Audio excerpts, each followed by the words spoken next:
को क्या कर पाओ, एक्सप्लोर कर पाओ। आप अलग अलग ऑप्शन को क्या कर सकते हो उसके अंदर, एक्सप्लोर कर सकते हो। तो ये इसके क्या निकल के आते हैं, बेनिफिट्स निकल के आते हैं। तो ये हमारा कंसेप्चुअल डिजाइन हो गया, दिस इज कंसेप्चुअल डिजाइन।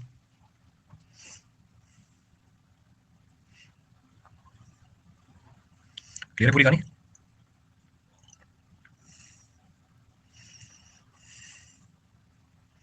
चलिए आगे। Next of the design, next of the design is our detailed design. अगली जो डिजाइन हमारे पास अवेलेबल है इसको हम बोलते हैं डिटेल्ड डिजाइन। नाम में मेंशन्ड है, पीछे कंसेप्चुअल डिजाइन में आपने कोई क्या नहीं करी थी, स्पेसिफिकेशंस नहीं निकाली थी, कैलकुलेशन नहीं करी थी। यहाँ पे हाँ ड्रोन बोल सकते हो, बिल्कुल सही बात है, कंसेप्चुअल डिजाइन है। ड्रोन से मुझे इसका एग्जांपल दो, ड्रोन से मुझे डिलीवरी देनी है सामान की, अभी कंसेप्ट में यही है, इंप्लीमेंट नहीं हुआ है क्योंकि बहुत सारे चैलेंजेस हैं, बहुत सारी प्रॉब्लम्स हैं जो और सॉल्व करनी है। तो ड्रोन से जैसे अभी आ रहे हैं ये ब्लिंकिट वाले, स्विगी वाले, खाना जोमेटो वाले, ये सोच रहे हैं ड्रोन से हम डिलीवरी करेंगे। तो इनका कंसेप्ट तो सोच लिया उन्होंने यार कि यार इतने सारे लोग जो रोड पे है, फिर डिलीवरी जल्दी हो जाएगी, अभी 10 मिनट, आधा घंटा, 15 मिनट, 45 मिनट लग जाते हैं, ड्रोन से भेजेंगे तो भैया जल्दी हो जाएगा। ड्रोन लेकर ही भाग जाता है कोई कोई, हाँ तो बिल्कुल ड्रोन लेके भाग जाएगा कोई कोई, उसको पता कैसे जाएगा घर के अंदर कैसे आएगा वो आपके। तो बहुत सारे चैलेंजेस हैं, कई जगह स्टार्ट करके देख रहे हैं, तो वो कंसेप्ट में कहता हूँ। एग्जाम्पल दिया हमने, ड्रोन से मेडिसिन दे, डिलीवरी किसी भी चीज की हो सकती है। पतंग बैरियर का काम करेगा, अच्छा ठीक है, नहीं कर पाएंगे, हाँ इंडिया में नहीं कर पाएंगे, सही बात है, इस देश में अभी बहुत पुरानी दिक्कत बाकी है। बैच लॉन्च करूंगा, उसको ज्वाइन करना है, फिर हम नेक्स्ट है हमारा क्या, नेक्स्ट है हमारा डिटेल डिजाइन। डिटेल डिजाइन क्या है, ये हमारी फाइनल स्टेज ऑफ डिजाइन है।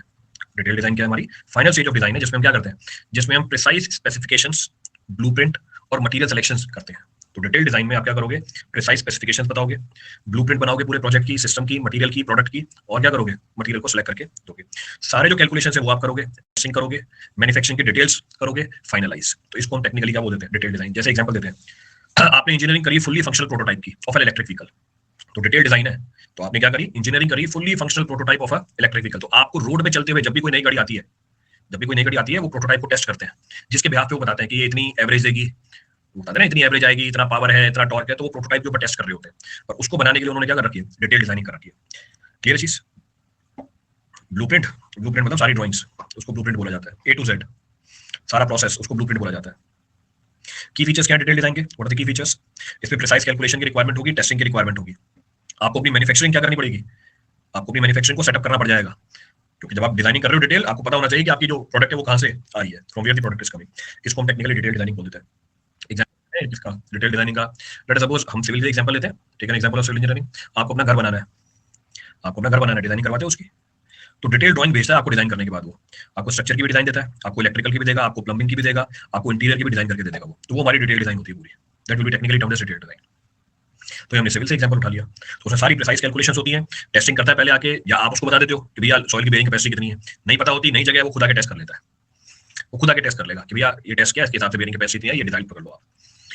नेक्स्ट हमारे पास कॉन्करेंट और साइमल्टेनियस डिजाइन, नाम से समझ में आ रहा है, कॉन्करेंट और साइमल्टेनियस डिजाइन, ये कोलैबोरेटिव अप्रोच है, जिसमें मल्टीपल इंजीनियर अलग अलग डिसिप्लिन से काम कर रहे होते हैं पैरेलली, ताकि आपकी डिजाइन की जो प्रोसेस है वो स्पीड अप हो जाए। जैसे इसका परफेक्ट एग्जांपल है जहां पर मैंने काम कर रखा है, देखा है सामने मैंने इसको, कॉन्करेंट डिजाइन को, यह पावर प्लांट, ये सबसे बढ़िया जगह है एक सिविल इंजीनियर के काम करने के लिए, क्योंकि पावर प्लांट में जितने आपके सब्जेक्ट है, 12-13 सब्जेक्ट है आपके, 12-13 सब्जेक्ट आप अपनी आंखों से देख सकते हो वहां पे होते हुए, एक ही जगह पे सब कुछ आ जाता है इसके अंदर। आप पीडब्ल्यूडी में गए ना, बस रोड बनाओगे, जिंदगी भर कुछ नहीं करोगे, बिल्डिंग बना लोगे, इसके अलावा और कुछ काम ही नहीं वहां पे, कुछ नहीं पता चलेगा इसके अलावा आपको। डब्ल्यूआरई में जाओगे, पानी से खेलते रहोगे हमेशा, water treatment plant, waste water treatment plant, पाइपें बनवाओगे, ये चलता रहेगा उसके अंदर। तो एक एक डिपार्टमेंट में लिमिट कर जाओगे आप। और यहाँ पावर प्लांट में गए ना, सब कुछ आ जाएगा इसके अंदर, सब कुछ be able to see each and every aspect.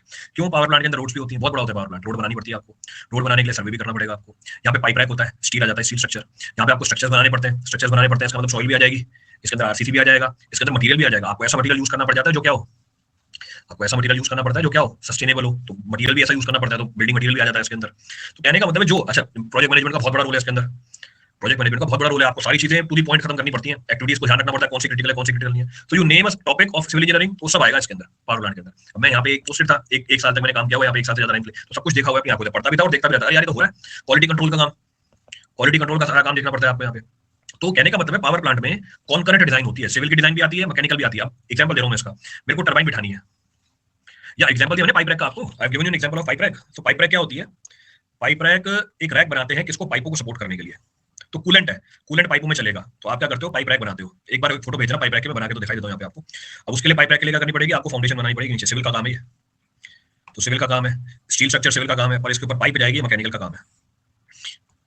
आपको इसके ऊपर लाइटें लगानी है, वो इलेक्ट्रिकल का काम है। सारे इंजीनियर बैठते हैं एक साथ, तो सिविल वाले भी, अब सिविल वालों ने थोड़ी सी भी फाउंडेशन जरूरत करती, फिर अल्लाह करता मैकेनिकल वाले किडन से करवाई, हमारी पाइप पर उसमें लॉसेस बढ़ जाएंगे या बेंड हो जाएगी या सही से नहीं बैठेगी। इलेक्ट्रिकल वाला भी आता है। तो ये कोलैबोरेटिव डिजाइन है हमारी। तो कहने का मतलब है एक से ज्यादा इंजीनियर एक साथ बैठ के काम करते हैं ताकि आपका जो डिजाइन प्रोसेस है वो क्या कर जाए, स्पीड अप कर जाए। इससे जो ओवरऑल प्रोजेक्ट का टाइम है वो क्या हो जाता है, कम हो जाता है, एफिशिएंसी क्या कर जाती है, बढ़ जाती है, एफिशिएंसी इंक्रीजेस। एग्जांपल दूसरी फील्ड लेते हैं, मैकेनिकल में ऑटोमोबाइल डिजाइन। आपको गाड़ी डिजाइन करनी है, आपको एयरक्राफ्ट डिजाइन करना है, तो आपको बहुत सारे इंजीनियर लगेंगे एक साथ। आपको सॉफ्टवेयर डिजाइन करना है कोई यू टू डिजाइन सॉफ्टवेयर, तब भी क्या लगेंगे, आपको खूब सारे डिजाइनर एक साथ लगेंगे। तो की फैक्टर क्या है यहाँ पे, व्हाट इज की फीचर ऑफ दिस, भैया ऐसे एफिशिएंसी बढ़ जाती है। इससे जो डेवलपमेंट टाइम है वो क्या हो जाता है, कम हो जाता है। पर यहाँ पे टीम वर्क की रिक्वायरमेंट होती है। ऐसा नहीं है एक दूसरे की टांग खींचते रहो कि भाई तूने ऐसा ही नहीं किया, तूने ऐसा नहीं किया, तूने ऐसा ही नहीं किया। तो यहाँ पे टीम वर्क चाहिए होता है बहुत ही स्ट्रॉन्ग। इसको जो हम यूज करते हैं लार्ज स्केल प्रोजेक्ट में, जो मैंने एग्जांपल दिया पावर प्लांट का, इसको यूज किया जाता है लार्ज स्केल प्रोजेक्ट में जहां पर क्या हो, जहां पे टाइट डेडलाइंस होती है।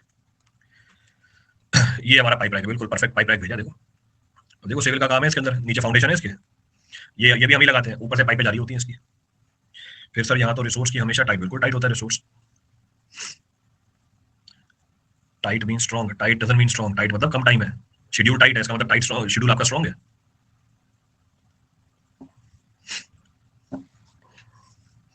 सर रोज जाके साइट पर देखता हूँ एनटीपीसी में, रोज देखते हो साइट में, तो तुम रिलेट कर सकते होगे फिर, तो you can relate it. NTPC कौन से प्लांट में हो फिर? एनटीपीसी हमारा वो था, कंसल्टेंट था। कन्वेयर बेल्ट भी डिजाइन होता है कोल को कैरी करना, भाई एनटीपीसी में तो क्यों यही कर रहे हो? उसने ये बोला वो रोज एनटीपीसी जाके देखता है, उसने ये नहीं बोला कि वो एनटीपीसी में है। जैसे हमारे प्लांट में बाहर सीआईएसएफ वाला भी बैठता था गेट पे, उनकी ड्यूटी थी। अब वो भी ये बोलेगा मैं जा रहा हूँ प्लांट में, इसका मतलब थोड़ी कि इंजीनियर है भाई वहां पे वो।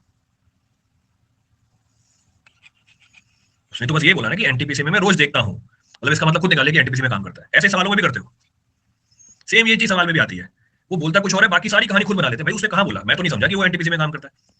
उसने तो ये बोला ना मैं एनटीपीसी जाता हूँ, भाई कुछ भी रीजन हो सकता है, पापा एनटीपीसी में होंगे भाई।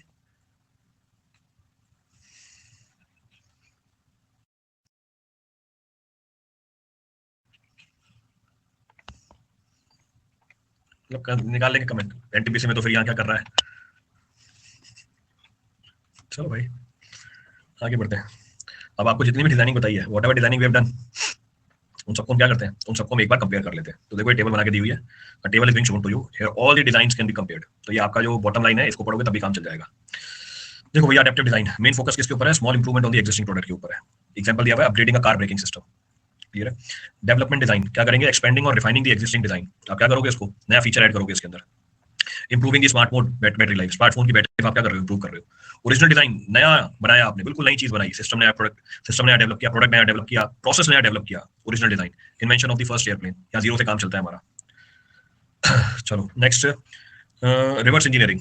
रिवर्स इंजीनियरिंग इसमें क्या करोगे, तोड़ोगे प्रोडक्ट को, प्रोसेस को, फिर सीखोगे कि भैया कैसे बना और उसको इंप्रूव कर दोगे। So analysing and replicating the existing design, dismantling a competitors product. तो जनरली जो कॉम्पिटिटर का प्रोडक्ट है उसको डीअसेंबल किया जाता है इसके अंदर।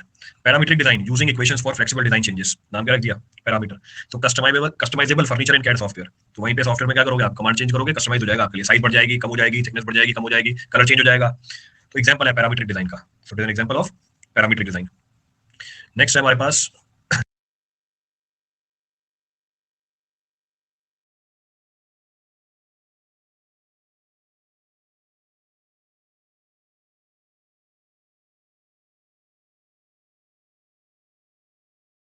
कंसेप्चुअल डिजाइन, ये तो हमने आज ही करी है। तो ये अर्ली स्टेज है किसका, डिजाइनिंग का। It's an early stage of designing of anything which you want to explore, जैसे sketching a new futuristic vehicle, flying vehicle है।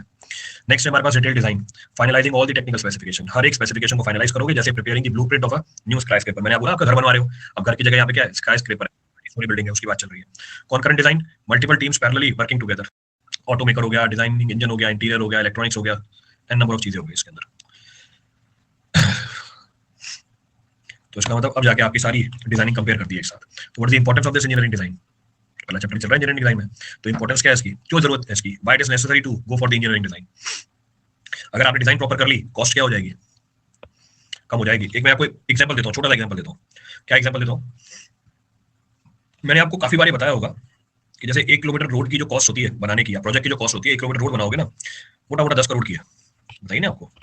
तो मोटा मोटा जो कॉस्ट है वो 10 करोड़ की है 1 किलोमीटर रोड बनाने की, अगर बीच में कोई स्ट्रक्चर नहीं आया, if there is no structure involved in between. At max, maximum बता रहा हूं मैं, एट मैक्स इतना तक तो कोई पहुंचता ही नहीं है, 1% कॉस्ट होती है डिजाइनिंग की।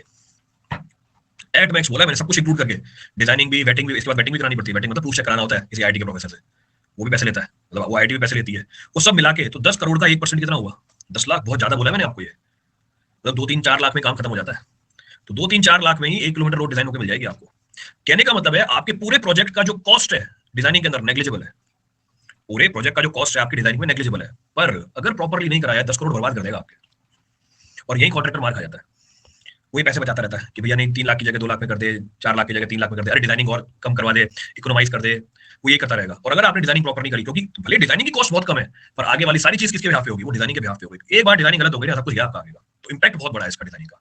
तो अगर आपने डिजाइनिंग प्रॉपर करी, तो ये जो आपके 10 करोड़ की कॉस्ट तो आप क्लाइंट से ले रहे हो ना, आपके घर में पड़ रही है 9 करोड़ की, आप 1 करोड़ कमा रहे हो उसके अंदर, अगर आपने डिजाइनिंग प्रॉपर करी ना, वो आपको 50 लाख रुपए और बचवा देगा। भले उसको 1 लाख रुपए ज्यादा दे दो, 1 लाख रुपए और पकड़ और डिटेल डिजाइन कर, वो आपके आगे क्या करेगा? कंस्ट्रक्शन के टाइम पे 50 लाख रुपए की सेविंग करा देगा। क्योंकि जनरली होता क्या है कि क्योंकि सॉइल की कंडीशन पूरी जगह सेम होती है, पूरी जगह सेम होती है, मान लो मैं 200 मीटर पे क्या कर रहा हूँ, सॉइल को टेस्ट कर रहा हूँ, एक तरीका ये, दूसरा तरीका ये, मैंने 200 मीटर पे टेस्ट किया, जिस जगह पे मैंने सॉइल को टेस्ट किया वहां पे स्ट्रेंथ क्या है? कम है, मैंने इसी को बेस मान के डिजाइन करके दे दिया पूरा, ये मान के चलते हैं पूरी जगह यही है, खत्म। क्या थी? ज्यादा थी। तो आपको क्या करना चाहिए था? और डिटेल में जाकर डिजाइनिंग करनी चाहिए थी, और लिबोरियसली डिजाइनिंग करनी चाहिए थी। तो अगर आप डिजाइनिंग पे 1-2 लाख रुपए ज्यादा खर्च कर दोगे ना, वो आगे बहुत सेविंग करा देता है। पर वो कॉन्ट्रैक्टर को ये बात समझ में आती नहीं है, उनको लगता है क्या ही फर्क पड़ता है 1-2% से, वो यूं ही दे देते हैं आगे। पर आपको बता रहा हूँ मैं कि डिजाइनिंग बहुत इंपॉर्टेंट है हमारे लिए, it is a very important part. और कॉस्ट का परसेंटेज बहुत छोटा होता है, पर इंपैक्ट बहुत बड़ा होता है इसका, इंपैक्ट इज ह्यूज। क्लियर चीज? दूसरा, अगर डिजाइनिंग में कोई फ्लॉ के टाइम पे या कंस्ट्रक्शन के टाइम पे उसको रेक्टिफाई कर पाओगे? नहीं कर पाओगे, इसलिए डिजाइनिंग बहुत इंपॉर्टेंट हो जाती है। Hence designing is very important. अगर आपने डिजाइनिंग प्रॉपर करी है, आपके प्रोजेक्ट का टाइम क्या हो जाएगा? कम हो जाएगा। अगर आपने डिजाइनिंग प्रॉपर करी है, आप उसको बहुत अच्छी तरह मार्केट कर सकते हो अपने प्रोडक्ट को, क्योंकि आपका प्रोडक्ट बन गया ना एक बार, जैसे हमारा हम बात कर रहे हैं रोड की, आप हमेशा इसको मार्केट करते रहोगे, मेरा वाला रोड देखो कितना बड़ा डिजाइन है, देखो, क्योंकि जब बन जाएगा ना रोड, उस पे कर्व भी आएगा, यहाँ पे अगर किसी को जर्क नहीं आ रही, इजीली चल रहा है। अच्छा, इसको समझाने के लिए एक एग्जांपल लेता हूँ, आपने अपने रोड पे बहुत सारे ऐसे इंटरसेक्शन देखे होंगे जहाँ पे एक्सीडेंट बहुत होते हैं, तो कहीं ना कहीं होगा आपके स्ट्रेच के आसपास लिखा हुआ जाता है एक्सीडेंट प्रोन एरिया, वो इम्प्रॉपर डिजाइन रोड है। तो वो इम्प्रॉपर डिजाइन रोड है, वो आपके पूरे कैरियर के ऊपर दबा बन जाएगा जिंदगी भर के लिए। किसने डिजाइन कराई थी? ये भैया ममता ने डिजाइन कराई थी। वो जिंदगी भर गाते रहेंगे वो पूरे अगले 50 साल तक, ये ममता डिजाइन करवा के गई थी रोड यहाँ पे। आज तक एक्सीडेंट होते हैं यहाँ पे। था क्या? डिजाइनिंग में कुछ भी नहीं था, 50,000 60,000 लग गए थे। तो ऐसा नहीं करना, डिजाइनिंग प्रॉपर करवानी है आपको। क्लियर है? वो जब मैं बोला था तब ममता का नाम सामने आया, इसलिए मैंने बोला ऐसे। तो पहला स्टेप क्या है हमारी इंजीनियरिंग डिजाइन प्रोसेस का? Identify the problem. प्रॉब्लम को आइडेंटिफाई करो, आइडेंटिफाई द प्रॉब्लम। अब होता क्या है स्टेप के अंदर? इस ईडीपी के पहले स्टेप में हम करते क्या है? पहले क्लियरली डिफाइन करते हैं problem that needs to be solved. Clear clear बताओ आपकी प्रॉब्लम।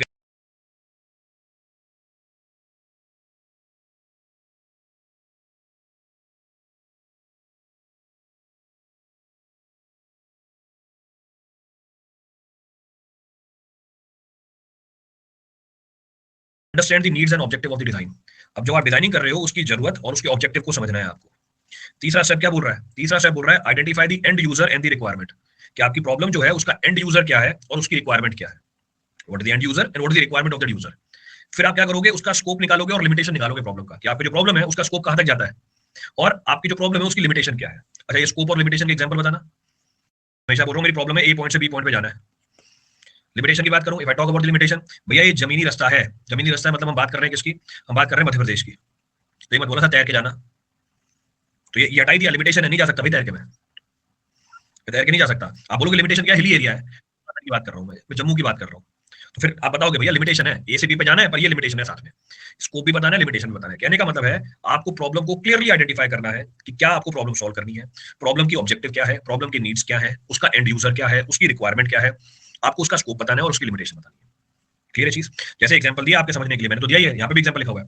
आपको डिजाइन करना है एक लाइट वेट, एक durable bridge for a city with heavy traffic and frequent earthquake. तो सब कुछ बता दिया इसके अंदर, क्लियरली प्रॉब्लम बताई है कि भैया ब्रिज डिजाइन करना है। आप आओगे क्या बोलोगे? सर ब्रिज बनाना है मुझे, मैं दे दूंगा बच्चे वाला ऋषिकेश से लाके झूले वाला ब्रिज, लो ब्रिज। भाई कहाँ बनाना है, कितना बनाना है, स्पैन क्या है, प्रॉब्लम क्लियरली बताओगे तभी उसका सॉल्यूशन आएगा। तो मुझे क्या करना है भैया? एक लाइट वेट और ड्यूरेबल ब्रिज बनाना है ऐसे शहर के लिए जहां पर ट्रैफिक बहुत ज्यादा है और जो किसके अंदर है, अर्थक्वेक जोन इसके अंदर है, जिसमें फ्रीक्वेंसी क्या अर्थक्वेक आने की ज्यादा है। तो ये हमारा पहला स्टेप होगा डिजाइनिंग का। This will be the first step of the designing. Clear है? अब देखो, अब क्लियरली तुमने अपनी प्रॉब्लम बताई है।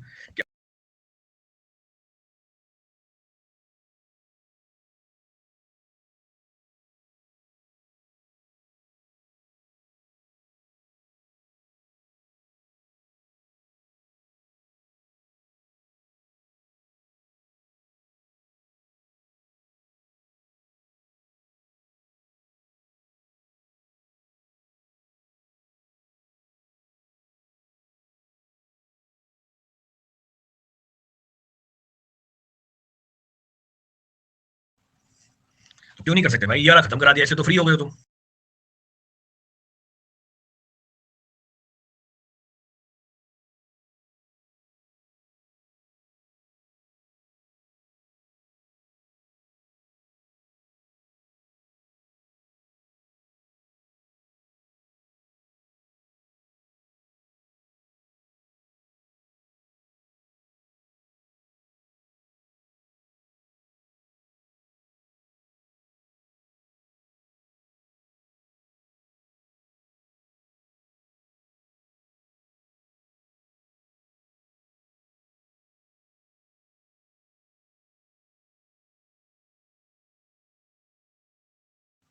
तो 5 मंथ्स आर देयर।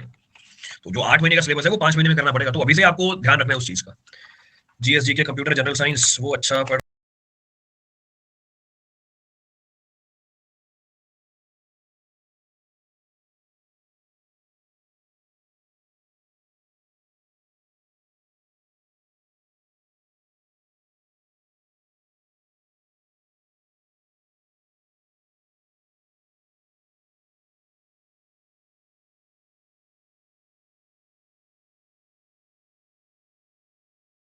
सॉल्यूशन है उसको इकट्ठा कर लिया आपने, ऐसे जो सिमिलर प्रोडक्ट है उसको इकट्ठा कर लिया आपने। पैसे मत लेना प्लीज सर, पैसे नहीं लूंगा तो फिर भैया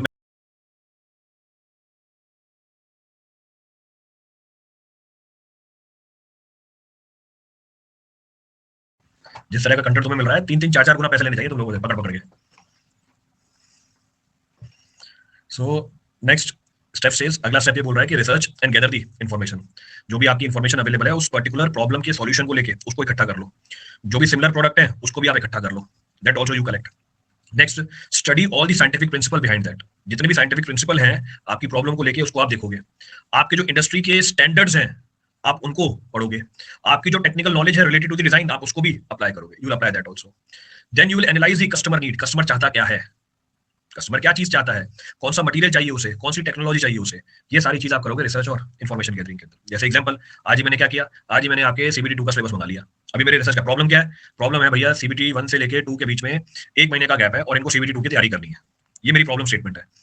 मैंने लिमिटेशन बताया 1 महीने का टाइम है, तो 1 महीने का तो भैया पहला जवाब ये है भैया टेक्निकल तो हो नहीं पाएगा कंप्लीट 1 महीने में, कैसे हो सकता है, तैयारी करनी है। तैयारी करनी है फिर भैया क्या करा, प्रॉब्लम स्टेटमेंट बनाई, अब रिसर्च और गैदर इन्फॉर्मेशन उठा लिया सारे। सिलेबस दो, क्या सिलेबस है, पीवाईक्यूज दो, देखिए किस लेवल का पेपर आता है। तो ये हमारी सर्च और गैदरिंग इन्फॉर्मेशन वाली स्टेज चल रही है, दूसरी स्टेज है। तो हमारा पीछे प्रॉब्लम क्या था, आपको ब्रिज बनाना था। ब्रिज बनाना था, आप क्या करोगे, आप एनालाइज करोगे भैया स्टील का ब्रिज बनाए, कंक्रीट का बनाए, कॉम्पोजिट बनाए, या मैं कोई और मटेरियल यूज करूं, या मैं कोई और मटेरियल यूज करूं क्योंकि मुझे ऐसी जगह पे बनाना है जहां पे अर्थक्वेक की फ्रीक्वेंसी क्या है, ज्यादा है, where frequency of the earthquake is comparatively more. कल फ्री कितने टाइम होता, कॉल करना 5 मिनट सर कल फ्री।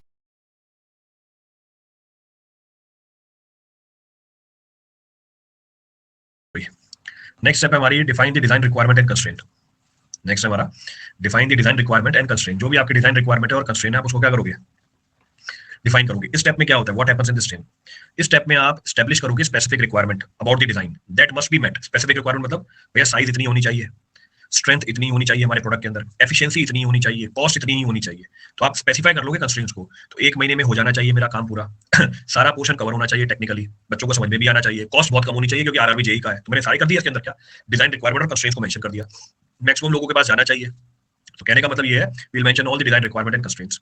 जो भी कंस्ट्रेंट है, जैसे हमारे प्रैक्टिकली कंस्ट्रेंट क्या होता है, बजट का कंस्ट्रेंट होता है, मटेरियल का कंस्ट्रेंट होता है, टाइम का कंस्ट्रेंट होता है, सेफ्टी का कंस्ट्रेंट होता है, इन्वायरमेंटल फैक्टर्स का कंस्ट्रेंट होता है। वो सारे कंस्ट्रेंट्स आप मेंशन कर दोगे।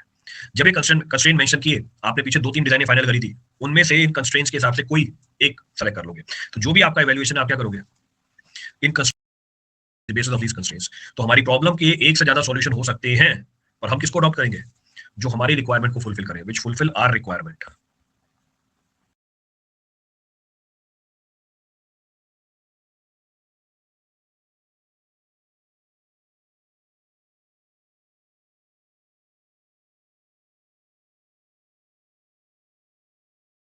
ये मोन्टे सर ने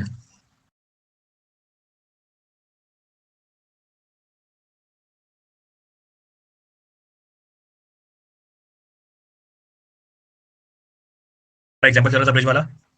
ब्रिज वाले एग्जांपल में क्या था, ब्रिज वाले एग्जांपल में हमें रिक्वायरमेंट्स बतानी है, कंस्ट्रेंट बतानी है। तो रिक्वायरमेंट और कंस्ट्रेंट ब्रिज वाले में क्या बता सकते हैं कि भैया ब्रिज की जो लाइफ है वो कम से कम 60 साल होनी चाहिए, 50 साल होनी चाहिए। ये ब्रिज की लाइफ है। ब्रिज को वेट कम से कम 50 टन 60 टन का करना चाहिए। नेक्स्ट, हमारा जो ब्रिज है वो अर्थक्वेक को रेजिस्ट कर पाए, हाई विंड्स को रेजिस्ट कर पाए, और जो हमारा ब्रिज है उसकी जो कॉस्ट है वो 50 लाख से कम हो, उसकी जो कॉस्ट है वो 50 लाख से क्या हो, कम हो। कर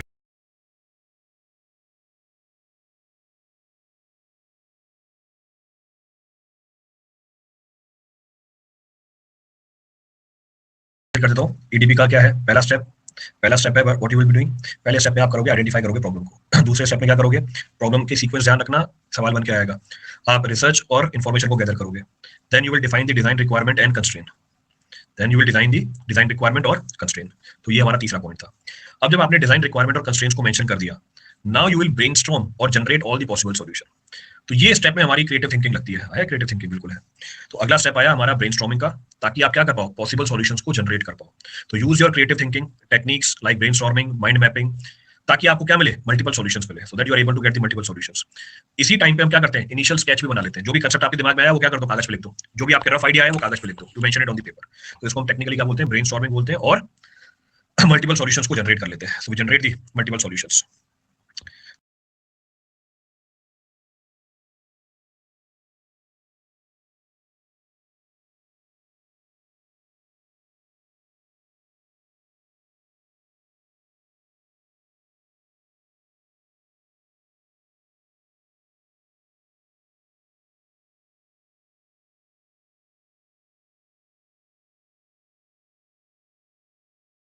अंग्रेजी में मैंने आपको ट्रांसलेट करके बता दिया। ये थ्योरी है किसकी, प्रॉब्लम सॉल्यूशन की। तो आप जो प्रॉब्लम है उसको इनोवेटिवली सॉल्व करो, तो ब्रेन सॉल्व करके क्रिएटिव थिंकिंग इनोवेटिव सॉल्यूशन निकाल के आओ उसकी। तो यूएसएसआर की थ्योरी है, ठीक है पूरी कहानी। बताना जरा इसके नाम क्या है।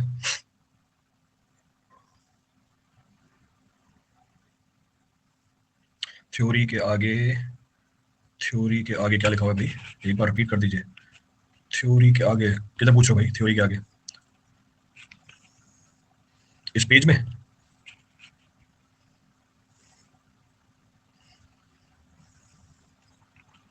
ट्रेस थ्योरी है ना ये, तो ट्रेस का फुल फॉर्म सर, ट्रेस का फुल फॉर्म थ्योरी के आगे लिख दूं तो तुमसे मंगाया भैया, कह रहा हूं ना, इंग्लिश वर्ड नहीं है वो, it is not an English word. अंग्रेजी में मैंने आपको ट्रांसलेट करके दे दिया है, it is the theory of innovative problem solving. बाकी ये जो TRIZ है ये रशियन वर्ड्स हैं, ये रशियन वर्ड्स, इसलिए तो बोला आपको भेजो ये TRIZ का मतलब, खुद ही भेजना और देख के पढ़ लेना खुद ही, जो भी समझ में आए। ये स्पाइडरमैन ने सही भेजा है कि कुछ भी लिख के भेज रहा है अपनी मर्जी से, सारे बटन दबा दिए कीबोर्ड के। सही में भेजा है, वो ऐसा लग रहा है सारे बटन दबा दिए कीबोर्ड के, जो भी लिखा हुआ है। हाँ, तो हिंदी में मैंने आपको बता दिया ट्रांसलेट करके, क्रिएटिव प्रॉब्लम सॉल्यूशन की जो थ्योरी है उसे थ्योरी बोलते हैं, इनोवेटिव प्रॉब्लम सॉल्विंग। अब ये भैया पढ़ लो। तो टी का मतलब ये लिखा हुआ है, आर का मतलब लिखा हुआ है, आई का मतलब लिखा हुआ है, जेड का मतलब लिखा हुआ है। तो ये हमारी ट्रेस थ्योरी है, this is what trace theory. ठीक है, शांति पड़ गई। तो इस प्रोसेस में हम क्या करते हैं, स्टेप में हम क्या करते हैं, ब्रेनस्टॉर्म करते हैं और जनरेट करते हैं। मतलब क्या, मतलब तो सबसे पहले बताया था धर्म, सबसे पहले मैंने मतलब ही बताया था प्रभु इसका। So the theory of creative problem solving, ये मतलब है इसका। तो हम बात कर रहे थे किसकी, कि ब्रेनस्टॉर्मिंग करो, जनरेट पॉसिबल सॉल्यूशंस करो, जितने भी पॉसिबल सॉल्यूशंस है वो निकालो। जैसे सस्पेंशन ब्रिज बनाओ, जैसे ट्रस्ट ब्रिज बनाओ, जैसे आर्च ब्रिज बनाओ। फिर जो भी आपने पॉसिबल सॉल्यूशन निकाले, इसमें से जो बेस्ट पॉसिबल सॉल्यूशन है वो निकाल लो, और the best possible solution you find that. तो ये हमारा अगला स्टेप निकल के आता है। तो पीछे सारे पॉसिबल सॉल्यूशन लिख दिए, अब आपने बेस्ट पॉसिबल सॉल्यूशन निकाला इसके अंदर। तो जितने भी सॉल्यूशन थे उसमें से बेस्ट पॉसिबल सॉल्यूशन निकाला। लेट्स सपोज जैसे एग्जांपल लेते हैं, आपने आर्च ब्रिज को डिजाइन किया। आर्च ब्रिज क्यों चूज किया, आर्च ब्रिज इसलिए निकाला क्योंकि कॉस्ट इफेक्टिव है, it can withstand the earthquake also. इसमें मेंटेनेंस क्या होती है, कंपैरेटिवली कम होती है। तो आपने पीछे मैंने 3 ऑप्शन बताए थे आपको, 3 में से एक चूज कर लिया, सस्पेंशन बताया था, ट्रस्ट बताया था, आर्च बताया था। इसकी वेट कम होती है क्योंकि बेंडिंग मोमेंट नहीं होता, तो जो मेंबर होते हैं छोटे निकल के आ जाते हैं। फिर जब आपने बेस्ट पॉसिबल सॉल्यूशन निकाल लिया, अब आप इसको डेवलप करो और उसके प्रोटोटाइप निकालो। तो अगला स्टेप आता है develop and test the prototype. Prototype का मतलब क्या होता है, मॉडल। तो वैसे ही मॉडल बनाओ और उसको टेस्ट करो। तो बिल्ड द फिजिकल मॉडल और डिजिटल मॉडल। चाहे फिजिकल बना लो, आज के टाइम पे डिजिटल बना, डिजिटल कैसे बनता है, हमारे सॉफ्टवेयर है खूब सारे। तो आप डिजिटल मॉडल बना लो या फिजिकल मॉडल बना लो, उसके ऊपर टेस्ट करो, सिमुलेशंस करो, और जो भी वीकनेसेस है उसको आइडेंटिफाई करके रेक्टिफाई कर लो। जो भी वीकनेसेस है उसको आइडेंटिफाई करके क्या करो, रेक्टिफाई कर दो। फिर जब आपने डाटा एनालिसिस करी, इसके बाद आप उसको इवैल्यूएट करके डिजाइन को इंप्रूव कर सकते हो, you can improve the design. और एक बार जब डिजाइन इंप्रूव हो गई, उसको आप फाइनलाइज कर दो। So finally, we finalize the design and create a detailed drawing. जैसे ही आपने फाइनलाइज कर दिया ड्राइंग को, इसके बाद आगे क्या कर देते हैं, मैन्युफैक्चरिंग के लिए भेज देते हैं, we supply to the manufacturing. इसका मतलब क्या, 10 स्टेप है हमारे पास। तो इंजीनियरिंग डिजाइन प्रोसेस के अंदर 10 स्टेप है। पहला, आइडेंटिफाई द प्रॉब्लम। दूसरा, research and gather the information. तीसरा, define the requirements and constraint. चौथा, ब्रेनस्टॉर्म द डिफरेंट सॉल्यूशंस। फिर उसके बाद क्या बताया था पांचवा हमारा ये था, ब्रेनस्टॉर्म नहीं, पांचवा हमारा ये था, ब्रेनस्टॉर्म द सॉल्यूशंस। फिर उसके बाद बोल रहा है कि सेलेक्ट द बेस्ट सॉल्यूशन। जो भी आपका बेस्ट सॉल्यूशन है उसको आप सेलेक्ट कर लो, फिर आप डेवलप करो और टेस्ट करो प्रोटोटाइप को, फिर आप उसको इवेल्युएट करो और इंप्रूव करो, फिर finalise and create the drawings, फिर आप इंप्लीमेंट करो, उसको मैन्युफैक्चर कर दो, और finally you go for the maintenance and its improvement. आप अल्टीमेटली बनाने के बाद उसको क्या करते रहो, इंप्रूव करते रहो या मेंटेन करते रहो। ये हमारे 10 स्टेप निकल के आते हैं पूरे ईडीपी के अंदर। These are the 10 steps which are involved in EDP. Commissioning, बिल्कुल बोल सकते हो, अगर कोई प्लांट है तो उसकी कमिश्निंग होती है। अगर आप कोई प्लांट बना रहे हो, कोई मशीनरी बना रहे हो, तो उसकी हम कमिश्निंग करते हैं। There we go for its commissioning.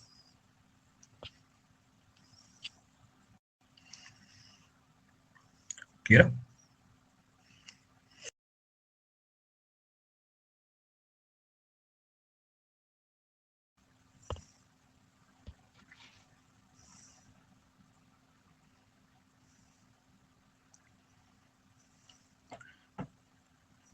Done, ठीक है।